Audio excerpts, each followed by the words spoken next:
अस्सलामुअलैकुम। प्रोग्राम हो क्या रहा है के साथ मैं हूं शाजिया खान। प्रोग्राम में सबसे पहले बात होगी PSL का फाइनल कामयाब इनेकाद, दहशतगर्दों को वाज़े पैगाम। पूरी पाकिस्तानी कौम ने यकजहती से दहशतगर्दी की फजा को खुशियों में बदल दिया। पाकिस्तान में इंटरनेशनल क्रिकेट बहाल होने के इम्कानात। प्रोग्राम में बात होगी पाक अफगान ताल्लुकात के हवाले से। अफगानिस्तान में दहशतगर्दों के ठिकानों से पाकिस्तान पर हमले, पाकिस्तान के अफगानिस्तान के साथ मुज़ाकरात किस मोड़ पर। प्रोग्राम के तीसरे हिस्से में हम बात करेंगे साहिवाल कोल प्लांट ज़रूरी इलाके के लिए नुकसानदेह, कोल प्लांट फजाई आलूदगी का सबब। और प्रोग्राम के आखिरी हिस्से में बात होगी इस्लामाबाद हाई कोर्ट की 1 कॉन्स्टिट्यूशन टावर पर मैनेजमेंट जजमेंट। इस्लामाबाद की सरकारी ज़मीन अवाम के मुफाद में इस्तेमाल क्यों नहीं।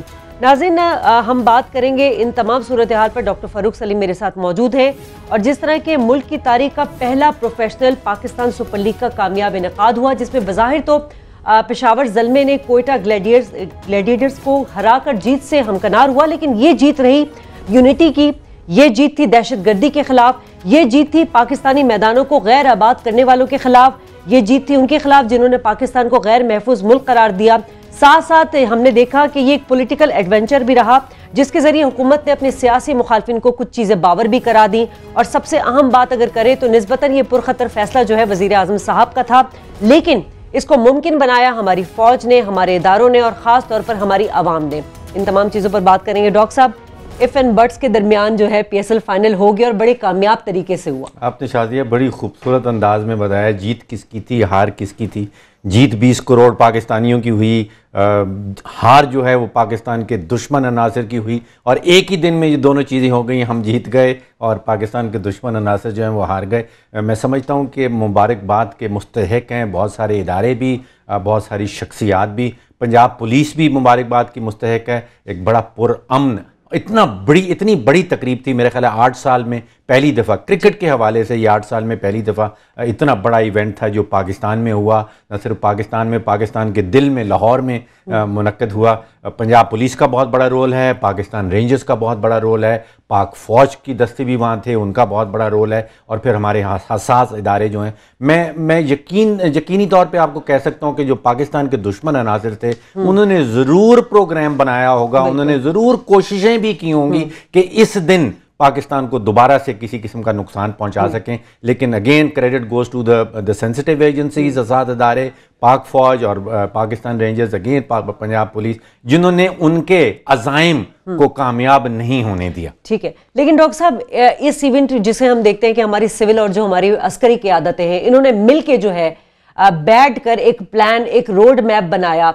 इसका मतलब यह है कि हम किसी भी महाज पर जो है वो तमाम दहशतगर्दी को, तमाम वो जो पाकिस्तान के खिलाफ प्लानिंग्स है, उनको हम शिकस्त दे सकते हैं। सिर्फ कोऑर्डिनेशन अगर इकट्ठे हो जाएं दोनों, अगर इकट्ठे हो जाएं, जो कि हमें माजी में नहीं नजर आया। ये एग्जाम्पल हमें मिल गई है, इस एग्जाम्पल को कंटिन्यू करना चाहिए। अब पैगाम देखिए ना कि आपने एक तो पाकिस्तान दुश्मन अनासर को पैगाम भेजा कि भाई आप कामयाब नहीं हो सकते अगर हम इकट्ठे हो जाएं।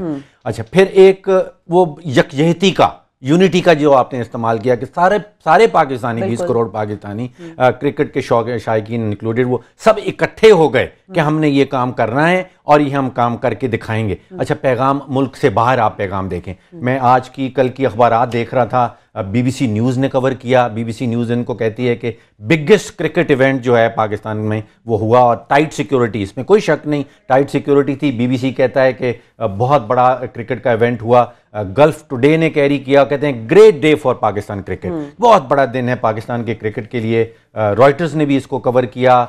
इसको न्यूयॉर्क टाइम्स ने कहा कि major cricket game despite security forces, कि सिक्योरिटी तो टाइट थी लेकिन बहुत बड़ा एक अमल जो है, बहुत बड़ी क्रिकेट का मैच जो है। अब लोग कहते हैं कि इंटरनेशनल क्रिकेट कहना चाहिए या नहीं। ये दुरुस्त है कि ग्लैडिएटर 3 या 4 जो वो नहीं आए, लेकिन उनकी जगह कुछ और आए, तो टेक्निकली इसको इंटरनेशनल क्रिकेट कहा जा सकता है, क्योंकि इंटरनेशनल प्लेयर्स आए हैं। वो नहीं आए जो ओरिजिनल टीम में थे, लेकिन आए जरूर हैं। तो अब देखना ये होगा कि इसका पैगाम दुनिया को क्या जाता है, दुनिया की जो क्रिकेट की टीम्स हैं, खिलाड़ी हैं, उनको क्या जाता है। क्या इंटरनेशनल क्रिकेट की बहाली की तरफ ये पहला कदम साबित होगा या नहीं होगा। और दूसरी बात जो शुरू में आपने की कि अगर पाकिस्तानी सिविलियन क़यादत और पाकिस्तानी अस्करी क़यादत मिल बैठें तो हम क्या कुछ नहीं कर सकते। कोऑर्डिनेशन की मैंने बड़ी इंपॉर्टेंट बात की, वो जो हम एक पेज ऑन बोर्ड की बात करते हैं, ये तमाम चीजें हमें ये नजर आई हैं मेरा ख्याल है आर्मी पब्लिक जो हादसा हुआ था उसके बाद भी हमें नजर नहीं है, लेकिन हमने कल ये तमाम चीजें देखी हैं। तो इसको रिपीट भी तो कर सकते हैं, इसको लंबे कंटिन्यू करना। अच्छा, फिर आप ये देखिए कि ये सिर्फ एक इवेंट नहीं था, ये एक ही हफ्ते में इस्लामाबाद में ECO समिट थी, उसमें कितने ममालिक के सरबराहान आए, उनके बड़े ऑफिशियल्स आए, बिल्कुल पुरअमन रहा, मामला ठीक रहा। और दूसरा बड़ा इवेंट ये इंटरनेशनल क्रिकेट का था। तो एक ही हफ्ते में 2 इवेंट, इंटरनेशनल इवेंट्स, ये एक पैगाम जरूर भेजते हैं, पाकिस्तानियों को भी पैगाम भेजते हैं, पाकिस्तान से बाहर जो रहते हैं उनको भी पैगाम जाता है कि ये मुल्क अगर अस्करी क़यादत और बाकी इदारे इकट्ठे हो जाएं और फौजी हमारे सिविलियन क़यादत इकट्ठी हो जाए। अच्छा, फिर वो आपने शुरू में कहा जश्न का समा था, ये कितना मिस करते हैं, मतलब कितने सालों से छोटी छोटी खुशियों के लिए। ये तो बहुत बड़ी खुशी थी। नहीं, वैसे कह रही हूँ छोटी छोटी खुशियों तो, क्योंकि हमने जितनी भी डिस्कशन और जो हमने बातें की है, सब ने कहा, आपको याद होगा अब्दुल कादिर साहब ने कहा था कि गुल्ली डंडे का मैच भी करा ले तो 15,000 का क्राउड आ जाएगा। मोहसिन हसन खान साहब ने भी इसी तरह की बात की थी। लेकिन मेरे ख्याल में, क्योंकि डॉक्टर साहब मैं तो फील्ड पे रही हूँ कल वहां पर। नहीं, आप अपना बताएं, आपका कल एक्सपीरियंस कैसा था, लोगों का वो जोश का लेवल क्या था, लोग क्या सोच रहे थे? मैं जरूर इसको शेयर करूंगी। सलमान भट्ट साबिक क्रिकेटर हमारे साथ मौजूद है। सलमान साहब बहुत शुक्रिया। सलमान साहब, सबसे पहली बात, जो हम तो सब कुछ कर चुके हैं कि हमने दहशतगर्दी को जो है डिफीट किया, हम यूनिटी में का मुजाहरा किया, सब कुछ, लेकिन ये बताएं बीइंग अ पाकिस्तानी, मैं आपको हटा के कि आप एक क्रिकेटर हैं, इससे क्या क्या अचीवमेंट आप समझ सकते हैं? पाकिस्तान क्या क्या मैसेज दे चुका है सबको? देखिए जी, I think it was a success in a way कि obviously foreign players came in और एक क्रिकेट का अच्छा ब्रांड बड़ी देर बाद लोगों को मिला। People got something to share about, बड़ी देर से अंडर प्रेशर थे बिकॉज ऑफ हालात। तो ये सारी चीजें अच्छी हुई हैं, एक अच्छा इवेंट बना है और क्रिकेट किस तरह हम सबको यूनाइट करती है आप सबने एक दफा फिर देखा है। तो I think it's a good message, we don't lose to anything which is bad, यानी कि आप दहशतगर्दों से हारे नहीं हैं, आप उनकी फाइट कर रहे हैं। But it's just first few drops of rain, ये कोई कंप्लीट काम नहीं हो गया है, लेकिन यह कि एटलीस्ट स्टार्ट हो गया, शुक्र अल्लाह का। अच्छा, ये फरमाइए कि हमें और क्या करना होगा कि आलमी इंटरनेशनल क्रिकेट जो है उसकी बहाली हो सके पाकिस्तान में, और क्या कदम उठाने होंगे, क्या इकदाम उठाने होंगे? देखिए जी, ऑब्वियसली उसमें लॉन्ग टर्म पीस प्रोसेस है। जब तक लंबा अमन आएगा, सबको पता चल जाएगा कि यहाँ पे इतनी देर गुजर गई, कोई ऐसी बात नहीं हुई, तो ऑब्वियसली एक फ्लुएंसी बढ़ जाएगी, आपके जो है सीरीज होनी शुरू हो जाएंगी। इस तरह जिस तरह कल हुआ है, वन ऑफ इवेंट तो हो सकता है, लेकिन एक सीरीज के लिए आपको इससे ज्यादा अच्छे हालात पैदा करने पड़ेंगे ना। अच्छा, वो क्रिकेट कवानीन के हवाले से मैं सुन रहा था, आप मुझे बता दीजिए अगर वो गलत है या सही है, कि जब तक 2 साल मुतवातिल कंटिन्यूसली जो है वो किसी किस्म का बहुत बड़ा दहशतगर्दी का हादसा ना हो, उससे पहले शायद हम कन्विंस नहीं कर सकेंगे इंटरनेशनल बॉडीज को कि वो यहाँ आए और क्रिकेट खेलें। क्या ये दुरुस्त है? I've been a captain of Pakistan and domestic. I haven't read anything in code of conduct जो ऐसा कहती है। अगर ऐसी बात है तो इंडिया में इतने वाकयात होते हैं, इट्स जस्ट दैट उनका इकोनॉमिक और पॉलिटिकल प्रेशर है जिसकी वजह से वहां पे हर चीज हो रही है। मैं IPL खेला पहले साल, उसके दौरान जयपुर में ब्लास्ट हुए और शाम को जयपुर में मैच भी हुआ था, वहां तो किसी ने कोई बात नहीं की। अच्छा, ये बताइए कि इंटरनेशनल क्रिकेट बॉडीज के जो सुपरवाइजर्स हैं, उनके जो एजेंट्स हैं, वो आए थे यहाँ यही देखने के लिए आए थे कि सिक्योरिटी का माहौल कैसा है, वो क्या पैगाम वापस लेके जाएंगे आपके ख्याल में? ये तो जी वो ही जानते हैं, बट आई थिंक एक एनवायरनमेंट बड़ा जबरदस्त क्रिएट हुआ था, लोग आए, आपने देखा जैम पैक स्टेडियम था। अच्छा सलमान साहब, मैं सिर्फ एक सवाल ये पूछूंगी कि एक हमारे क्रिकेटर के लिए होम ग्राउंड में कितने अरसे के बाद खेलना, अपने ऑडियंस में, अपनी जमीन पर, कितना मोराल और जो स्पोर्ट्समैन स्पिरिट होता है वो कितना बढ़ता है? देखिए, this is something everyone should experience. ये तो आपके रोंगटे खड़े हुए होंगे कल लड़कों के डेफिनेटली जब वो ग्राउंड में गए होंगे, स्पेशली जो पाकिस्तान प्लेयर्स पाकिस्तान में नहीं खेले थे आज तक। ये हो ही नहीं सकता कि उनके रोंगटे ना खड़े हुए हों। ये एक फील है जो दुनिया में कहीं भी आप नहीं हासिल कर सकते। चले जी, सलमान भट्ट साहब बहुत शुक्रिया, अल्लाह करे इस तरह हमारे मैदान आबाद रहे। डॉक्टर साहब बड़ी अच्छी बात की इन्होंने, लॉन्ग टर्म पीस प्रोसेस की, जिसमें हम पहले भी बात कर चुके थे। मतलब अभी हम ये करके तो हम बड़ी अचीवमेंट हम कह रहे हैं, हाँ, लेकिन असल अचीवमेंट अभी हमने हासिल नहीं की। बिल्कुल ठीक है, ये पहला कदम है, जैसे मैं पिछले कई दिनों से कह रहा हूँ, ये पहला कदम है, लेकिन पहला कदम है टुवर्ड्स आवर डेस्टिनेशन, मंजिल की तरफ पहला कदम। ठीक है नाज़रीन, ब्रेक लेते हैं और ब्रेक के बाद जब वापस आएंगे तो पाक अफगान ताल्लुकात के हवाले से भी बात करेंगे। अफगानिस्तान के उस पार से जो है वो हमारी चेक पोस्टों पर हमले भी किए जा रहे हैं, रद्दुल फसाद के ऑपरेशन के जरिए हम वहां पर भी कुछ अटैक्स कर रहे हैं। तमाम सूरत हाल पर बात करेंगे ब्रेक के बाद।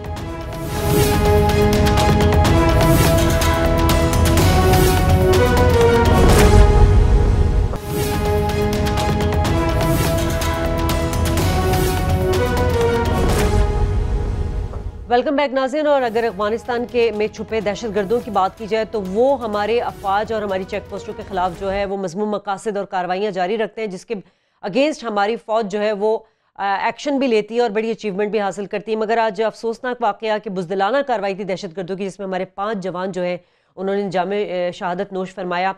डॉक्टर साहब, अफगानिस्तान और पाकिस्तान के ताल्लुकात कुछ अरसे से हम देख रहे हैं इंतहाई कशीदा हो गए। इसकी एक तो अहम वजह जिसे हम हमेशा डिस्कस करते हैं कि पाक भारत जो है वो अपने मजमूम मकासद के लिए इनको इस्तेमाल करता है, लेकिन जो सिफारती ताल्लुकात है वो भी कुछ अच्छे नहीं रहे पाकिस्तान और अफगानिस्तान। देखिए, ये सिर्फ एक तय है जो आपने बताई कि पाकिस्तान और इंडिया अपनी शायद प्रॉक्सी वॉर किसी हवाले से अफगानिस्तान के अंदर जाके लड़ते हैं, या इंडिया जो है वो पाकिस्तान को इनसर्कल करना चाहता है और अफगानिस्तान की जो सरजमीन है उसको इस्तेमाल करता है। अफगानिस्तान की अपनी तकरीबन 150 से 200 साल की जो तारीख़ है वो तसादुम से भरी हुई है।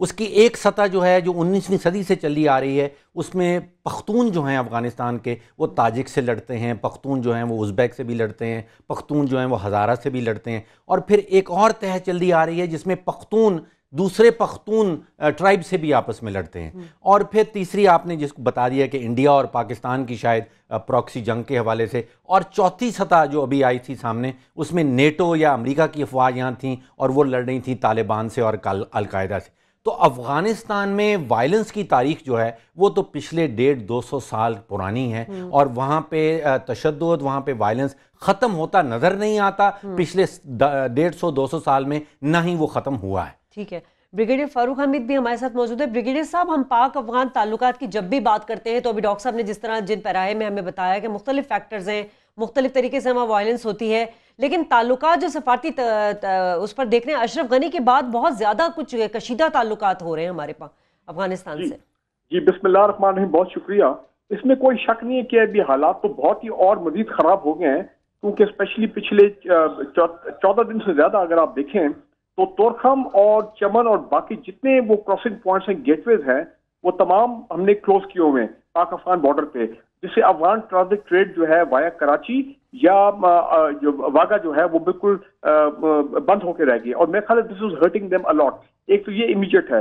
दूसरी चीज ये है कि अफगान गवर्नमेंट ने तो इस बात को तस्लीम कर लिया है कि जो साउथ ईस्टर्न प्रोविंसेस हैं, जिसमें हेलमंड हो गया, ये नंगरहार हो गया, कुनार ऊपर नॉर्थ में, यहाँ पे उनकी रिट ही खत्म हो गई है, क्योंकि ये तो सारे डोमिनेट कर रहे हैं, या अफगान तालिबान हैं या हकानी के लोग हैं, और या फिर उसके बाद दाइश और तहरीक तालिबान हैं, तो लिहाजा उनकी रिट नहीं है। और ज्यादा अफसोस की बात यह है कि जो अमेरिकन 10,000 के करीब फौजी हैं, उनका वहां पे एक कंट्रोल हेडक्वार्टर है, और या CIA के जो लोग हैं वो खामोश तमाशाई बन के ये सारा मामला जो है वो देख रहे हैं, और कोई असर रसूख उनकी तरफ से नहीं इस्तेमाल हो रहा कि किस तरह इनको रोका जाए। अभी देखें, हाल ही में जो अमेरिकन ने ड्रोन अटैक किया है, वो खबर एजेंसी में वो भी सुने कि कोई हकानी का कोई लीडर है, सेकंड टियर का लीडर है, या अफगान तालिबान का लीडर है। अगर वो उसके ऊपर ड्रोन अटैक कर सकते हैं चंद दिन पहले, तो मुझे ये बताया, आपके ख्याल में क्या CIA और अमेरिकन को मालूम नहीं है कि तहरीक तालिबान साहब एक छोटा सा तजिया, थोड़ा सा ड्रोन अटैक करते? ब्रिगेडियर साहब, तजिया कर दीजिए इल्जामात का। देखिए, दुनिया भर इल्जामात भी लगाती है पाकिस्तान के ऊपर, ना सिर्फ हमारे हमसाए मुल्क ममालिक इल्जाम लगाते हैं, बल्कि अमेरिका की तरफ से भी ये इल्जाम आता है।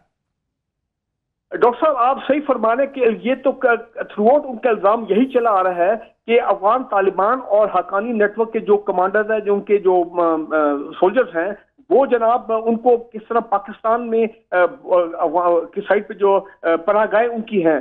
लेकिन मैं सिर्फ ये कहता हूं कि ये तो वो लोग हैं जो दो ड्यूरल लाइन के दोनों तरफ रहते हैं, और इनके जितने ऑपरेशन हो रहे हैं वो तो सारे वो साउथ ईस्ट अफगानिस्तान में हैं। तो लिहाजा यहां से तो हमने कभी नहीं सुना कि कोई यहां से लोग जाएं और वो क्रॉस करके वहां पे जाके अफगान आर्मी या अफगान गवर्नमेंट। नहीं ब्रिगेडियर साहब, इल्जामात तो लगाए जाते हैं कि यहां से मनसूबाबंदी हुई और काबुल तक भी गए। जी, इल्जाम जरूर लगाए जाते हैं, इल्जाम तो लगाए जाते हैं, लेकिन हमने एट एवरी लेवल बार बार ये उनको यकीन दहानी कराई है कि हमारी सरजमीन जो है वो हम अफगानिस्तान या भारत के खिलाफ, अपने नेबर के खिलाफ इस्तेमाल नहीं होने देंगे। अच्छा ब्रिगेडियर साहब, ये बताइए ऑन जरा पॉजिटिव नोट पे कि क्या तरीका होना चाहिए कि जो टेंशन है पाकिस्तान और अफगानिस्तान के दरमियान में, हम कोशिश करें कि उसका लेवल नीचे आए, जो दर्जा हरारत है वो जरा नीचे आए और टेंशन खत्म होने की तरफ हम बढ़ें। देखें अपने डॉक्टर साहब, इमीडिएट तो ये है वो अफगान गवर्नमेंट चाहती है कि ये आप तोरखम और चमन के जो और बाकी क्रॉसिंग पॉइंट्स हैं इनको आप मामला को ट्रेड को खोल दें। लेकिन मेरा ख्याल है कि गवर्नमेंट ऑफ पाकिस्तान को अब उनको नेगोशिएशन टेबल पे लाना चाहिए और उनको बावर कराना चाहिए कि जनाब ये बॉर्डर सिक्योरिटी का मामला है, हम बिल्कुल ओपनली मामला को नहीं खोल सकते। नहीं तो अफगानिस्तान ब्रिगेडियर साहब नहीं समझता ये बॉर्डर मैनेजमेंट के जो मामला है, ये सरहद खोलने के हवाले से जो बात है, दहशतगर्द तो इधर भी है, दहशतगर्द उधर भी है, मकसद तो दहशतगर्दी करना है, क्या ये अफगानिस्तान के लिए नुकसानदेह नहीं है? नहीं तो वो तो मेरा ख्याल है आपकी बात सही है। हमने कई मरतबा उनको कहा है हर सेमिनार में, हर कॉन्फ्रेंस के अंदर कि जनाब दहशतगर्दी के खिलाफ आप जॉइंटली हमारे साथ मिल जाए, हम जो आपके पास एक्शन इंटेलिजेंस है हमें दे, हम आपको बताते हैं। लेकिन हम तो देखे ना, हमने तो बॉर्डर क्रॉस करके उनकी बेसिस को स्ट्राइक किया आज से 2 हफ्ते पहले। तरीके तालिबान के जो बेसिस है वहां पे जहां से हमले ओरिजिनेट हुए। तो अच्छा ब्रिगेडियर साहब, ये तजारत को और दहशतगर्दी को अगर हम अलग कर लें, आपने खुद से कहा कि नांगाहार सूबा ऐसा है, 2-4 सूबे और ऐसे हैं जहां पे काबुल हुकूमत की, अफगान हुकूमत की रिट नहीं है। तजारत हम बंद कर देते हैं, उससे उनकी ना तो वहां रिट बहाल हो पाएगी और उन्हीं इलाकों से पाकिस्तान के ऊपर हमले हो रहे हैं। तो तरीका आपके ख्याल में कोई और नहीं होना चाहिए? देखिए तरीका तो ये है कि हमने अमेरिकन को भी कहा है कि भी इनको कहो कि बाहर आ जाएं कि ये इंडियंस की गोद में बैठ के हैं और वहां पे इंडियंस जो उनके साथ मिलकर रॉ और एनडीएस का जो नेटवर्क है, नेक्सस है, वो मिलकर ये पाकिस्तान को वहां से डिस्टेबलाइज करने की कोशिश कर रहे हैं। लेकिन अमेरिकन की तरफ से कोई खातर का कोई पॉजिटिव जो है। ब्रिगेडियर साहब, हमने भारत के खिलाफ तो डोजियर भी दिए, बात भी किया, अफगानिस्तान में जो बैठे दहशतगर्द हैं हमने अभी उनको फहरिस्तें भी दी थी, मुल्ला फजलुल्लाह के हवाले से भी और भी वहां पर थे। तो वो डोजियर कभी आलमी सतह पर उठाया पाकिस्तान ने अफगानिस्तान के साथ ताल्लुकात पर? लेकिन फिर वही बात होगी ना कि इंडिया के साथ मामला आपके बहुत कशीदा हैं। वो यादेव का, कुलभूषण यादेव वाला नेटवर्क अफगानिस्तान के मामला में है कि वो क्योंकि हमारे उस लिहाज से वेस्टर्न नेबर है और हम नहीं चाहते, मेरा ख्याल है कि अब अफगानिस्तान के साथ भी हमारे उस तरह के हालात हों जो इंडिया के साथ है। अफगानिस्तान से मेरे ख्याल अभी भी पाकिस्तान की पॉलिटिकल और मिलिट्री लीडरशिप, लेकिन ये तो किसी से ढका छुपा नहीं है ना कि भारत अफगानिस्तान को इस्तेमाल कर रहा है। जो आलमी दूसरी ताकतें हैं, जो एजेंसीज हैं आलमी, वो अफगानिस्तान को इस्तेमाल करिए पाकिस्तान के खिलाफ, ये ढकी छुपी बात तो नहीं। देखे ना, वो बात तो सही है, लेकिन अब आप देखें वो करजई साहब हैं जिनको हमने खुद पाला बड़ा किया और आज उन्होंने वो बार बार क्या बयान देते हैं कि हम तो ड्यूरल लाइन को मानते नहीं है, हम तो ये चीजें मानते नहीं है। तो मसला सारा ये है कि अफगानिस्तान में जो टॉप लीडरशिप है वो इतनी वो भारत नवाज हो गई है, इतना वो अमेरिका के पिट्ठू बन गए हैं कि देयर इज नो मूड कि वो पाकिस्तान को के खिलाफ जो अपनी सरजमीन वहां पे मामला को ठीक करें। वो अफगान नेशनल आर्मी, आपको पता है, is in a very bad state of affairs. वो तो डिलीवरी। देखिए ब्रिगेडियर साहब, पाकिस्तान के हालात अफगानिस्तान से कहीं बेहतर हैं, हम उनसे बहुत बड़ा मुल्क हैं, तो पाकिस्तान का ये फर्ज नहीं बनता कि हम कोई कदम उठाएं उनकी तरफ ताकि ये टेंशन को नीचे लाया जाए किसी तरह से? मेरा ख्याल है देखना, हमारे आर्मी चीफ ने फोन किया था अपना ये अशरफ गनी साहब को। मकसद तो ये था कि उनके आर्मी चीफ भी यहाँ पे आए, जीएसक्यू में आए, मुलाकातें हुई हैं। अब उनके अफगान एम्बेसडर क्या थ्रेट दे रहे हैं? वो कहते हैं कि जनाब अगर आप ये रास्ते नहीं खोलेंगे तो फिर हमारे जो लोग यहाँ पे स्ट्रैंडेड है पाकिस्तान साइड पे, हम उनकी एयरलिफ्ट करेंगे। तो लगता यह है कि वो किसी मूड में नहीं है। लेकिन ब्रिगेडियर साहब, हमें जो आलमी कंसर्न्स हैं, जो हमारे पे इल्जामात लगाए जाते हैं कोयटा शूरा के हवाले से या हक्कानी नेटवर्क के हवाले से, हमें उनकी तरफ भी तो कुछ फोकस करना चाहिए और दुनिया को कुछ बताएं कि हम हमारे पास वो नहीं है या हम क्या इकदाम उठा रहे हैं उनको खत्म करने का। देखिए बात तो फिर वही आ गई डॉक्टर साहब कि या तो फिर आप कहें अमेरिकन को कि आके भाई खुद फिजिकली आके देख लें, हम हर लेवल पे या तो पाकिस्तानी लीडरशिप झूठ बोल रही है या मिलिट्री लीडरशिप गलत बयानी कर रही है। देखे ना, I don't think that is happening. हाँ, ये हो सकता है कि वो ट्राइब्स इस साइड पे भी रहती है, पश्तून ट्राइब दोनों साइड के ऊपर है। अब अगर उस तरह उनकी कोई नॉर्मल मूवमेंट भी होती है तो वो फिर उसको इंटरप्रेट किया जाता है कि जनाब ये हक्कानी फाइटर्स हैं या अफगान तालिबान के फाइटर्स हैं जो यहाँ पे ऑपरेट कर रहे हैं। तो देखें, मकसद मेरा कहने का ये है कि अफगानिस्तान गवर्नमेंट के अपने इंटरेस्ट में है कि वो पाकिस्तान के साथ ताल्लुक ठीक करें। अगर वो नहीं करेंगे तो उनको सिर्फ अफगानिस्तान के लिए नहीं बल्कि पाकिस्तान और खित्ते के लिए बहुत बेहतर ये ताल्लुकात होने चाहिए, अमन और इस्तेकाम दोनों के फायदे में। नाज़रीन, ब्रेक लेंगे, ब्रेक के बाद बात करेंगे साहिवाल कोल पावर प्लांट के हवाले से, जिसके लगने के बाद जो है वो ज़रूरी नुकसानात तो हैं लेकिन फ़ज़ाई आलूदगी का भी बहुत बड़ी वजह बन रही। बात करेंगे इस ब्रेक की।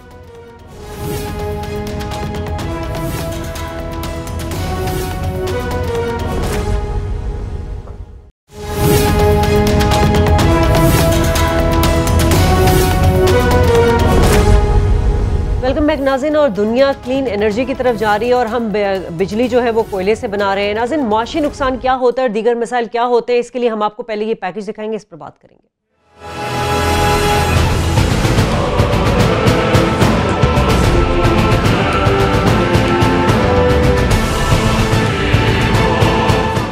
Sahiwal coal power plant 1320 megawatt बिजली पैदा करने वाला ये पावर प्लांट माहौलियाती आलूदगी पर कितना असरअंदाज हो सकता है।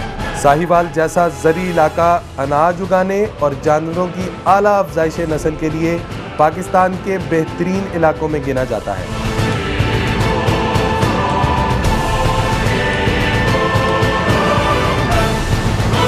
ऐसे ज़री इलाके में कोल प्लांट लगाने से फी घंटा 1300 किलो कार्बन डाइऑक्साइड का इखराज होगा, जिससे ज़री इलाके पर तेजाबी बारिशों से अनाज की पैदावार बेहद मुतासिर होगी और जानवरों की बेहतरीन नस्लें भी नापैद हो जाएंगी। दुनिया के बाकी मुमालिक जिनमें भारत कोयले से बिजली पैदा कर रहा था, माहौलियाती आलूदगी की वजह से अपने कोल पावर प्लांट आइंदा 5 साल में बंद करने का ऐलान कर देता है।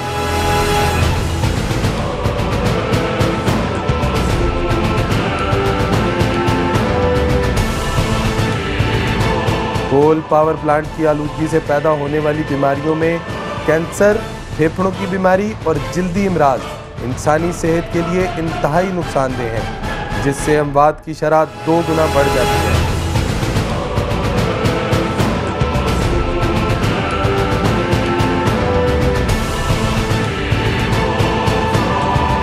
तेजी से बढ़ती हुई बेहतरीन टेक्नोलॉजी की वजह से अब शमसी तवानाई से पैदा की जाने वाली बिजली कोल पावर प्लांट के मुकाबले में सस्ते दामों दस्तयाब है। तो पाकिस्तानी हुकाम कोल पावर प्लांट पर अपनी तवज्जो क्यों मरकूज किए हुए हैं?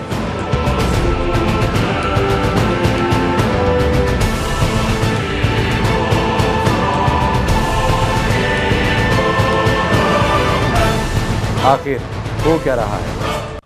नाज़रीन, बिजली पैदा करने के लिए कारखाने में कोयला या फिर कुदरती गैस को जलाया जाता है, जिसकी वजह से लाखों टन जो है वो कार्बन डाइऑक्साइड का अखराज होता है, दीगर गैसेस का अखराज होता है।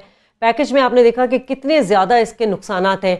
डॉक्टर साहब, ये जो हम कोयले से जो बनाते हैं, दुनिया भर में हम देख रहे हैं जहाँ जहाँ ये प्रोजेक्ट्स लगे हैं वो ख़त्म कर रहे हैं इसे, वो इस संजीदगी को समझ रहे हैं, मगर हमारी हुकूमत जो है अब ज़रूरी ज़मीन पर लगा रही है पावर प्लांट। कोयले की आदत पाकिस्तान, दुनिया के ममालिक को, इंसानियत को इतने सालों से पड़ी हुई है कि वो आदत छोड़ना ज़रा मुश्किल हो रही है। लेकिन उसकी जो इन्वायरमेंटल इफ़ेक्ट्स हैं वो इतने बुरे हो रहे हैं कि अगर कोयला आपको, हम कहते हैं कि हमें 10 रुपये फॉर इंस्टेंस 1 मेगावाट 1 किलोवाट की बिजली बना रहा है, तो वो इखराजात जो लोग बीमार हो जाते हैं, लोगों को कैंसर हो जाता है, कई लोग जल्दी मर जाते हैं, उसका खर्चा आप 10 रुपए और जमा कर लें तो फिर ये बिजली तकरीबन आपको पड़ती है डबल। अच्छा। अब हो रहा ये है कि जो शमसी तवानाई है या जो हवा की ताकत से बिजली बनाई जाती है, वो टेक्नोलॉजी बड़ी महंगी थी। आज से 10 साल पहले, आज से 20 साल पहले वो टेक्नोलॉजी बहुत महंगी थी, इसलिए उसकी कीमत की वजह से हम फोकस रहे कि कोयला क्योंकि सस्ता है इससे बिजली बनाई जाए। लेकिन पिछले 2-4 सालों में इसकी कीमत इतनी तेजी से गिर रही है कि अब ये हालात आ गए हैं कि अगर आप शमसी तवानाई का पावर प्लांट लगाना चाहते हैं तो वो आपको कोयले के प्लांट से भी सस्ता मिल जाएगा और वो एब्सोल्युटली क्लीन एनर्जी है। तो फिर क्या फायदा क्या है ये हमारी हुकूमत को जो साहिवाल प्लांट लगा रही है? इसमें भी कॉन्फ्लिक्ट ऑफ इंटरेस्ट आ जाता है। इसका जवाब तो हुकूमत खुद दे सकती है। हाँ। ये मैं आपको बता सकता हूँ कि जो कोयले के प्लांट पाकिस्तान में लगाए जा रहे हैं, जैसे साहिवाल जो है कोल पावर, ये हमें $1.8 अरब का पड़ रहा है। इसी कैपेसिटी का प्लांट जो बांग्लादेश में लग रहा है वो तक कम से कम 30% इससे सस्ता लग रहा है। अच्छा। तो एक तो हमारा कोयले टू कोयला अगर कंपेयर करें तो बहुत महंगा है। अच्छा, फिर ये साहिवाल शाजिया, ये सारा कोयला जो है ये इंपोर्टेड होगा, ये पाकिस्तानी कोयले के लिए तो नहीं। बिजली सस्ती, तो आप सोचिए कि साहिवाल में लगा रहे हैं कोयला, आप कहीं दुनिया की बाहर से मार्केट से मंगवाएंगे, वो कराची उतरेगा, फिर ट्रेन लगेंगी, फिर कोयला को यहाँ लेके आएंगे और उसके बाद फिर आपने कार्बन डाइऑक्साइड और आपने क्या क्या तेजाबी चीजें हवा में छोड़ दें। ठीक है, अरशद अब्बासी हमारे साथ मौजूद हैं। अरशद अब्बासी से भी हम बात करेंगे, उनको लाइन पे लेने की कोशिश करें। डॉक्टर साहब, मैं पहले यही पावर प्लांट था जिसको अदालत ने रोक दिया था, इसकी वजह यही थी कि ज़रूरी ज़मीन थी और फिर किसानों पर जो है उसका बुरा इम्पैक्ट पड़ रहा था। देखिए, होता यह है कि जब आप कोयले को जलाते हैं तो एक तो बहुत सारा कोयला जले बगैर रह जाता है जिसको ऐश कहते हैं। आपको बहुत बड़ी जमीन चाहिए जो वहां पे आप डंप करते रहेंगे, जितने साल ये प्लांट चलाएंगे बहुत सारा कोयला जो है उसकी ऐश वहां पे आप डंप करेंगे। जैसे आप कोयला जलाते हैं तो कार्बन डाइऑक्साइड हवा में जा रही है और बहुत सारी तेजाबी गैसेस जो हैं वो हवा में जाती हैं। अब ऊपर तो चली गई लेकिन वो इवेंचुअली फिर नीचे भी गिरती हैं। तेजाबी बारिश बन के आपकी फसल के ऊपर गिरेगी। नीली रावी एक बड़ी मशहूर गाय की ब्रीड है जो साहिवाल जिसका चैंपियन कहलाता है। इस वक्त आपको पता है कि पाकिस्तान चौथा या पांचवां बड़ा मिल्क प्रोड्यूसर है पूरी दुनिया में, और नीली रावी जो गाय है उसका एक बहुत बड़ा रोल है उसके अंदर। तो ये सबके ऊपर इंपैक्ट आएगा, सबके ऊपर वो तेजाबी बारिश गिरेगी। अगर हम अमेरिका की बात करें वहां पर भी, और ट्रम्प तो इसके खिलाफ है बिल्कुल, मतलब वो तो फेवर में है इसके कि ये कोल पावर प्लांट होने चाहिए थे, वो क्लाइमेट चेंजिंग पे तो बिलीव ही नहीं करते। लेकिन अब दुनिया जो है इस चीज को तस्लीम कर चुकी है कि ये माहौलियाती फजूलियात जो है ये बहुत ज्यादा नुकसानदेह है। वो करते हैं, एक उनकी होती है गाइडलाइन, होती है माहौलियाती गाइडलाइन। पाकिस्तान में जितने प्रोजेक्ट्स हैं क्या कभी इस पर फोकस किया, कुछ पता है इनको ये होती क्या? हमारे यहाँ वो एनवायरमेंटल प्रोटेक्शन एजेंसी वाले जो हैं वो देते हैं क्लियरेंस। आप देखिए कि भारत ने ऐलान कर दिया है कि 2018 के बाद वो कोई इंपोर्टेड कोल नहीं लेगा। इसका मतलब है कि कुछ प्लांट्स वो अपने बंद करेगा। बर्तानिया ने कह दिया है कि अगले 8 साल के अंदर कोयले का काम वो तकरीबन खत्म कर देगा। कनाडा ने 13 सालों के अंदर मुकम्मल कोयले से बिजली बनाना उन्होंने ऐलान कर दिया कि हम बंद कर देंगे with in the next 13 years. New Zealand का यही हाल है, हॉलैंड का यही हाल है। सारी दुनिया इस सिमत में जा रही है कि वो फेज आउट कर दे, कि वो आहिस्ता आहिस्ता इन सब चीज़ों का, कोयले का इस्तेमाल जो है वो बंद कर दे, और वो जा रहे हैं क्लीन एनर्जी की तरफ, आपकी शमसी तवानाई की तरफ, हवा की। हम भी जा रहे हैं उस तरफ। लेकिन एक तो जो प्लांट्स हमने शमसी तवानाई के लगाए हैं या विंड पावर के लगाए हैं उनकी कॉस्ट भी बाकी मुकाबलतन बाकी दुनिया की कॉस्ट से बहुत ज़्यादा है। इंडिया ने जो रिसेंट ऑक्शन किया है अपनी शमसी तवानाई, तो उन्होंने कहा था कि 3 इंडियन रुपीस से कम में हमने लेनी है, और एक स्वीडिश कंपनी ने कहा कि 2 रुपए और 97 पैसे यानी कि 2.97 इंडियन रुपीस। आप उसको कन्वर्ट कर लें तो तकरीबन 5-5.25 रुपए पाकिस्तानी रुपए बन जाएंगे। But this is clean energy, 5-5.5 रुपए पाकिस्तानी के ऊपर। ठीक है नाज़िन, ब्रेक लेंगे। नाज़िन, ब्रेक के बाद वापस आएंगे तो ये भी बात करेंगे कि जो वो ज़रई ज़मीन है वो कितनी नुकसानदेह उसके लिए होगा, और जो किसान वहाँ पर काम कर रहे हैं उनकी सेहत पर कितना असरअंदाज होगा ये जो पावर प्लांट बनेगा। हमारे साथ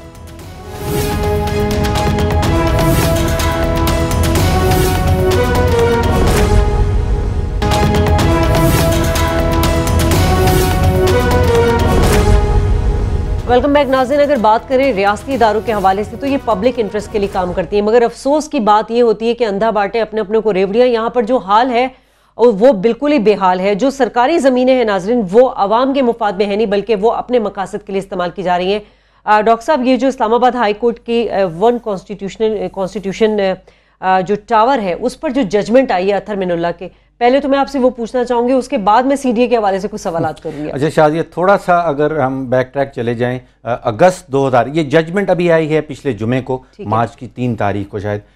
एक मैंने आर्टिकल लिखा था अगस्त 2016 में, और उसका टाइटल था रेडिंग द स्टेट, यानी कि जो रियासती असासाजात हैं उन पे डाका किस तरह मारना है। उसमें मैं ये कह रहा था कि एक सियासतदान, एक ब्यूरोक्रेट और एक बिजनेसमैन, ये तीनों का गठजोड़ बनाया जाता है, तीनों मिलके बैठते हैं और फिर रियासती असासाजात की मुंतकिली किस तरह करनी है, रियासत की जेब से निकाल के या रियासत के ख़जाने से निकाल के आपने इसको अपनी जेब में किस तरह डालना है। अगस्त 2016 में मैंने कहा था कि एक केस स्टडी है जो हमारे स्टूडेंट्स को, यूनिवर्सिटी के स्टूडेंट्स को पढ़नी चाहिए कि ये रियासत को किस तरह लूटा जा रहा है, इसका प्रोसेस क्या होता है, इसका तरीक़ाकार क्या होता है। और उसमें एक ये प्रोजेक्ट था वन कॉन्स्टिट्यूशन एवेन्यू, जिसमें कि 240 अपार्टमेंट्स बनाए गए थे। इसमें शाजिया हुआ ये था कि ये सीडीए ने नीलाम किए थे, और सीडीए ने नीलाम किए थे कि यहाँ पे एक होटल बनाया जाएगा, यानी कि ये होटल के लिए एक प्रोजेक्ट था, और उस होटल के साथ आपको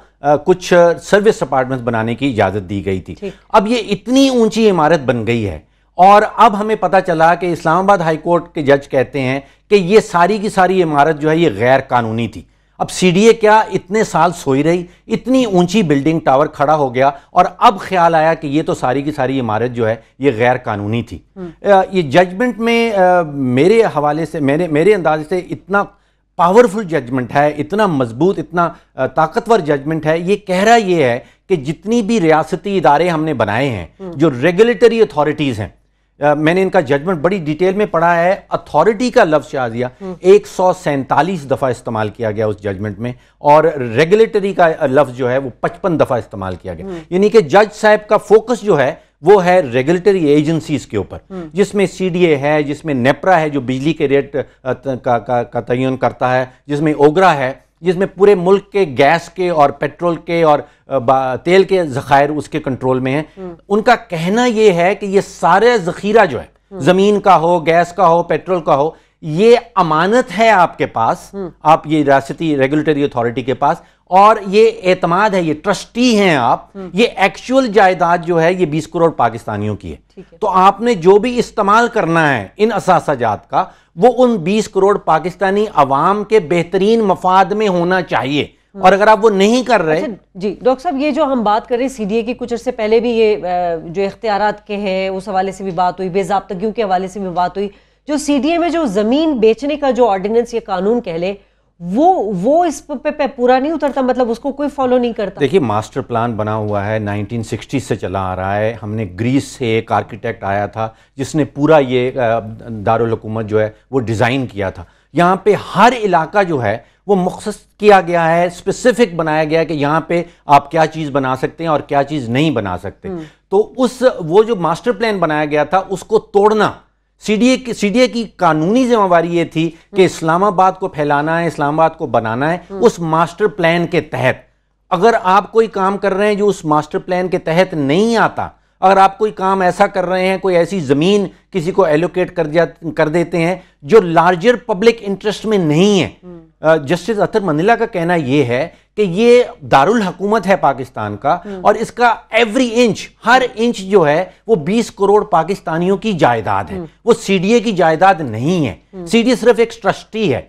और अब उनका कहना यह है कि जितने चेयरमैन थे, जो मेंबर उनके बोर्ड के थे, उन्होंने वायलेशन की है, उन्होंने बेज़ाब्तियां की हैं, उन्होंने ब्रीच की है उस एतमाद को, जो एतमाद उनके हवाले किया गया। ठीक है। अच्छा, ये जो 240 इन्वेस्टर्स होंगे, माशाल्लाह, वो भी कोई आम आदमी तो हो नहीं होंगे। देखिए, इस्लामाबाद के हुज हु की लिस्ट है शाजिया। हाँ। आप मीडिया में देख लें, आप अदलिया के देख लें, जो टॉप के लीडर्स हैं, हाँ। पाकिस्तान के सियासी लीडरान भी, हाँ। सबके अपार्टमेंट, एक ना एक अपार्टमेंट। उनको नहीं पता चल सका कि ये उनके साथ क्या दो हाथ हो गया, तो फिर एक आम आदमी बेचारा वो क्या सुनवाई करवाएगा। हमारे एक एक्स साबिक चीफ जस्टिस साहब का भी नाम उस अपार्टमेंट में आया है, उनको भी शायद ये पता नहीं चल सका। तो ये ब्रीच हुई है, सीडीए की गलती जरूर है, लेकिन इसमें अब वो 240 इन्वेस्टर्स जो हैं, जिन्होंने फ्लैट्स खरीदे हैं, उनका मैं समझता हूं कि वो विक्टिमाइज हो गए हैं। अच्छा। इसका जवाब जस्टिस साहब ने अपनी जजमेंट में ये दिया है कि एक प्रोजेक्ट चल रहा है, हाँ। जिसकी बुनियाद गैर कानूनी है। उस गैर कानूनी प्रोजेक्ट के अंदर अगर मैं कोई शेयर खरीदता हूं, मैं कोई फ्लैट खरीदता हूं, तो फिर उसमें आपको राइट्स नहीं। तो इस जजमेंट में ये जो इन्वेस्टर्स हैं, इनको कंपनसेट करने का या उनकी जो इन्वेस्टमेंट थी उसको वापस करने के हवाले से कोई बात है? उसके हवाले से ऑर्डर दिया गया है कि फेडरल हुकूमत जो है, विफाकी हुकूमत जो है, वो इकदाम उठाए और वो इल्ज़ाम देखे कि ये किसके ऊपर सही लग रहे हैं, और कोई तरीका कार ऐसा निकाला जाए कि उन 240 इन्वेस्टर्स की रकम किसी तरह से वापस की जाए। ये कहा जरूर गया है, इसका कोई तरीका उसमें लिखा नहीं गया है। ठीक है। अच्छा, ये बताइए कि ये जो जब ऐसे, ये एक टावर नहीं है, इस तरह तो और भी बहुत सारे एग्जाम्पल्स हैं, तो इदारे क्या सो रहे होते हैं? इतनी इन्वेस्टमेंट हो जाती है, टावर खड़ा हो जाता है, सरकारी जमीन बन जाती है, मटेरियल लग जाता है। इसका जवाब जस्टिस साहब ने दिया है कि वो सो नहीं रहे होते। उन्होंने टर्म इस्तेमाल की है बेंडिंग बैकवर्ड्स, कि वो एड़ी चोटी की कोशिश करते हैं कि हम इसकी मदद करें, यानी कि वो कंप्लिसिट हैं, वो जुर्म में शामिल हैं। सीडीए के मेंबरान, बोर्ड के मेंबरान, सीडीए के चेयरमैन, जज साहब का ये ख्याल है कि वो एड़ी चोटी की कोशिश कर रहे थे कि जो मालिक है, जो गैर कानूनी काम कर रहा है, उसके साथ मिली भगत रखें। तो अब वो किसी बुनियाद पे मिली भगत होगी, उनका भी कोई फायदा हो रहा होगा, तो ब्रीच हुई है एट द सीडीए लेवल।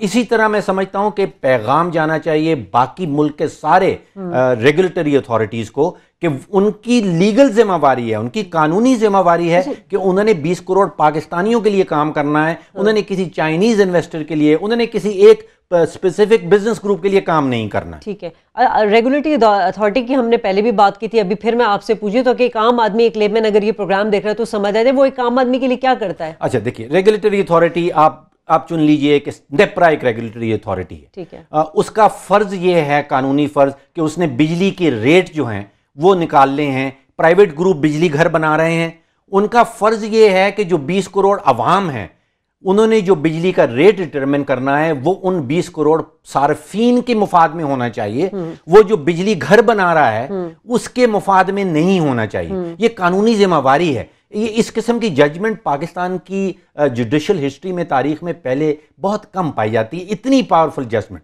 जो कि इन सब इदारों को हुक्म दे रही है, उनको बता रही है कि आपकी लीगल ऑब्लिगेशन क्या है। लेकिन माजरत के साथ डॉक्टर साहब, पहले भी हम ओगरा को देख लें, नेपरा को देख लें, और भी रेगुलेटरी इदारे हैं, उनके हवाले से भी बहुत बातें हुई हैं। करप्शन में जो गैर कानूनी भर्तियां हैं उस हवाले से भी हुई हैं, उनके फेलियर में हुई है। तो अब क्या हो गया जो इस जजमेंट के बाद कुछ बेहतर हो जाएगा? इसमें नैब भी डाली जा सकती है। सोचिए, नैब भी तो एक रेगुलेटरी इदारा है ना, उसका काम यह है कि इस मुल्क में करप्शन खत्म करना। उसकी तो सुप्रीम कोर्ट से रिमार्क्स आ चुके, सुप्रीम कोर्ट ने रिमार्क दे दिए।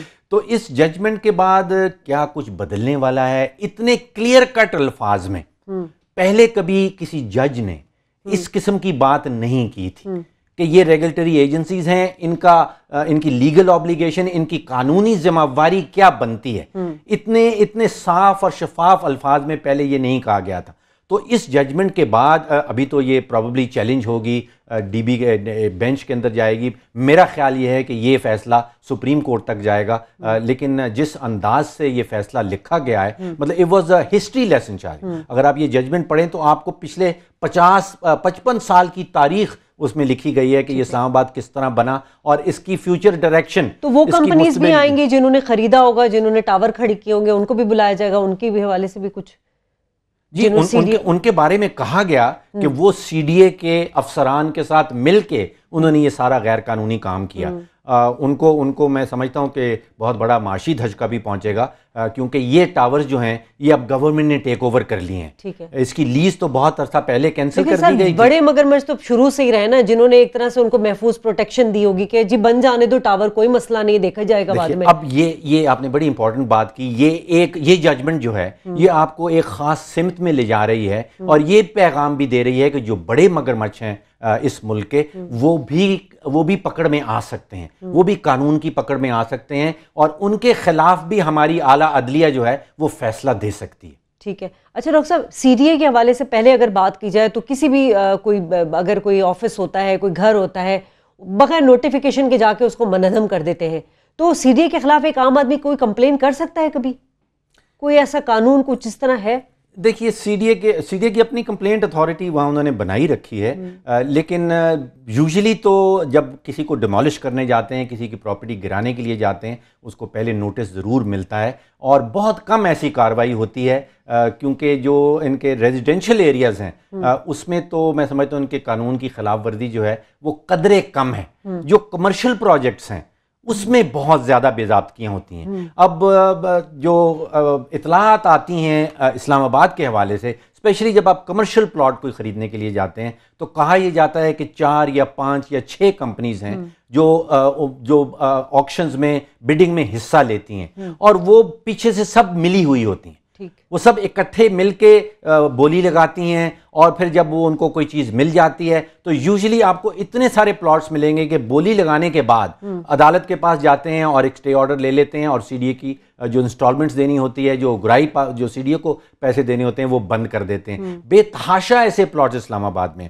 अब इस जजमेंट के बाद बहुत सारा इसका इम्पैक्ट जो उन प्लॉट्स के ऊपर भी आएगा जो मालिकीन, जो मालिक हैं, मालिकैन वो जो ले चुके हैं प्लॉट्स लेकिन उन्होंने पैसे वापस करने हैं या उन्होंने कोई और बेज़ाब्तियाँ की हुई हैं और मैं समझता हूँ कि वो सीडीए के अफसरान के साथ मिलके करते हैं, अकेले नहीं की हुई, लेकिन उनको भी अपनी सिमत, मुस्तकबिल की सिमत जो है वो सीधी करनी पड़ेगी इस जजमेंट के बाद। ठीक है, चले जी, अब देखते हैं इस जजमेंट के बाद जो है वो अपनी सिमत सीधी करते हैं या नहीं। लेकिन बहरहाल एक बात यह है कि इससे पहले भी बहुत सारी जजमेंट आई है, मगर मसला जो है वो हमेशा अमल दरामद और कानून की जो है हुक्मरानी और बालादस्ती का रहा है। प्रोग्राम से डॉक्टर फरूक सलीम शाजिया खान को इजाजत दीजिए। खुदा हाफिज।